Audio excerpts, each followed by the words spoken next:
Hello everyone and welcome to another unboxing. I had hoped that the next Crisis Protocol unboxing I did for you would be Wave 1 of the Guardians of the Galaxy, Groot, Rocket Raccoon and Star-Lord, but with things the way they are in the world right now, I don't know when that's going to happen at this point. It's just that Asmodee are not supplying any new third-party people, but apparently they are still supplying existing shippers, so I'm just waiting for stock to get in from where I ordered from.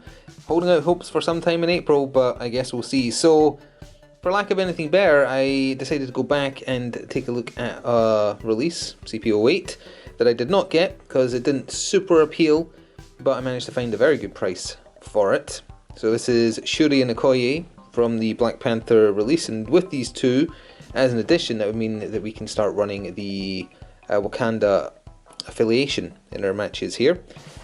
Box came a little bit busted and bruised, unfortunately, but not going to complain because of, again, how things are right now, and please do remember to stay safe out there. I have also heard horror stories, and I'm going to be curious if this is true, about the construction process of Shuri. So we are going to see, as we just get the box open, and also see if anything was damaged, because the box had quite the dent in it when I opened it. So there's our cards. There's the frames. Okay, nothing else. So actually, where's the assembly instructions? Let's see. Let's take the band-aid off, rip it off. How bad is this assembly? Shuri. Okay. For some reason you've got to attach her hair to her skull. Head on torso, that's fine. Foot onto the thing that's attaching her, yeah.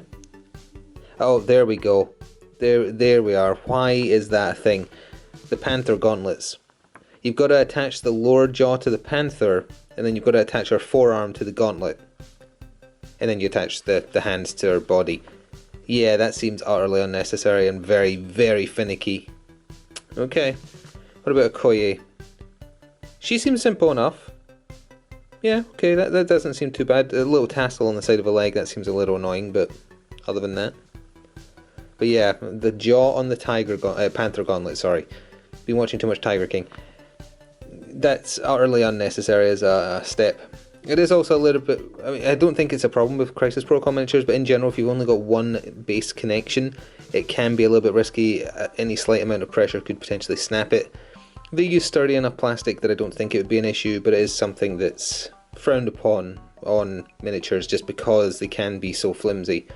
But I don't think it'd be an issue here. Let's take a look at the sprue. The four bases, I mean, we've seen they need to add some new bases just to add variety. I mean, Thanos has a unique base, so they might start doing sci-fi ones, but the Guardians really should have had that. But as far as I'm aware, they don't. So this is, oh no, yeah, I just saw how small the Panther gauntlets are. So those are the forearms, those tiny bits there. There's Panther gauntlet number 1, and where's number 2?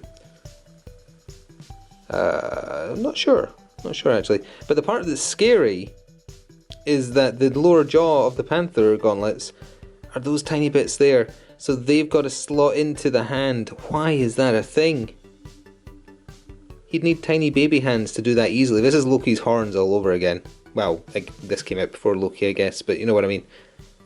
Yeah, that's going to be a real pain. Not looking forward to that at all. Other than that, everything looks fine. There's a little bit of damage on the end of her hair tassel there. Okoye, not seeing any problems there. Nope, and her assembly looks perfectly fine. So the other reason this was a popular release is I believe it comes with one of the most used Team Tactics cards, which we'll see in a second. So that comes with more Wakanda affiliation markers, some stagger, and some stun, or I forget which is which, honestly. I always do, but that's because they inflict them. So we have our 2 Team Tactics cards, Vibranium Shielding, which is that's good art of Shuri. Invulnerability. When this character would suffer damage from an enemy effect, reduce the amount suffered by 1 to a minimum of 1, so it's the same as the Invincible Iron Man. Why is that up there separate though? Black Panther or Shuri may spend X number of power to play this card. X must be at least 1 and no more than 5. The character and allied characters, while they are within X, and X is the power spent, of this character gain the invulnerability. Okay, so they gain that ability in an AoE that is equal to the number of power spent. Not bad. Yeah, okay, not bad, not bad. It's not, oh, it is Wakanda only, okay. That's less good. Advanced R&D is the one that everybody loves using. That's why people they bought this for this card, some people. So it's unaffiliated, so you don't need to be a Wakanda faction, you just have this card and you can use it. A character may spend up to 5 power, so they don't have to spend 5 power, they can spend up to 5 power. Choose a number of other allied characters equal to the power spent, each chosen character gains 1 power. That's the R&D of the Wakanda Research and Development Division, headed up by Shuri. So that is really good. So it's a big power cost for one character, but then you can shift power around to other people via that. Well, equal to the power spent. Yeah, so you could spend 1 to give a character 1, but you could spend 4 to give 4 characters 1. That is potentially potent, especially early on prior to generating any power. So yeah, I understand why that is a popular card. So get better in view there. So because the cards have been out for a while, I'm not going to spend too much time on them. Shuri is a backline objective holder because she has massive range on her Panther gauntlets, they're range 5.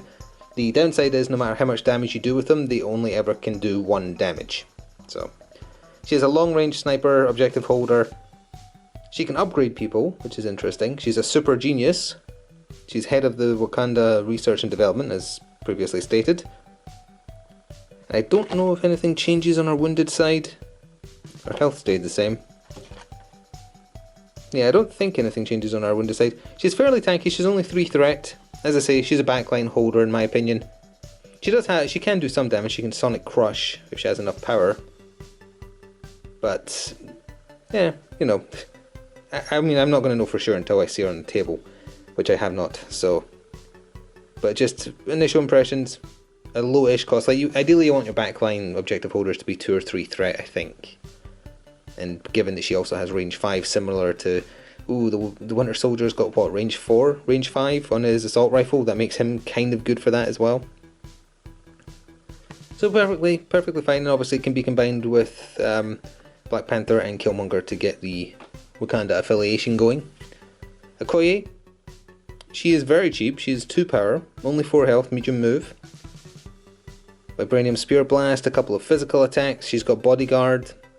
This character may reroll 1 die in its attack or defense rolls, which is okay. She's a martial artist, so she can hit back against people within 2 that attacked her. Similarly to like Black Widow and who else has martial artist? There is one more at least, and I'm blanking on who it is. On her wounded side, her health does not go up. She stays basically the same as well. It's good to have another character that's 2 threat, because there is some squads that you make up and then you've just got the 2 points. It's like, well, you either take nothing in that slot or you take Black Widow. Or I guess you could take an Infinity Stone for 1 power if you have an apt character. But it's nice to have another option of a 2 threat person who isn't terrible. She's not going to last very long because she has the same HP as Black Widow. Maybe better defense? I don't know. Either way, it's nice to have an alternative option for a 2 threat just to slip into a list. Could hold backline objective, could stand next to someone you just want to survive longer than them. She'll probably die if she uses Bodyguard, but hey, she's a bodyguard, that's what she's there for. So that is the Shuri and Okoye release from way back. Again, I needed something to look at while waiting for the Guardians of the Galaxy to restock and get sent out to me, and the way things are, again, who knows when that will happen. But that also does mean that these will be taken to the table sooner or later, and we'll get to see the Wakanda faction in action. I've forgotten what their special affiliation rule is offhand, but we will see it closer to the time that these are finished, and I'll probably end up complaining again about those Panther Gauntlet assembly instructions. Anyway, thank you very much for watching this unboxing. Stay safe, as previously stated, and look out for some more Crisis Protocol content in the future. Ta-ta for now.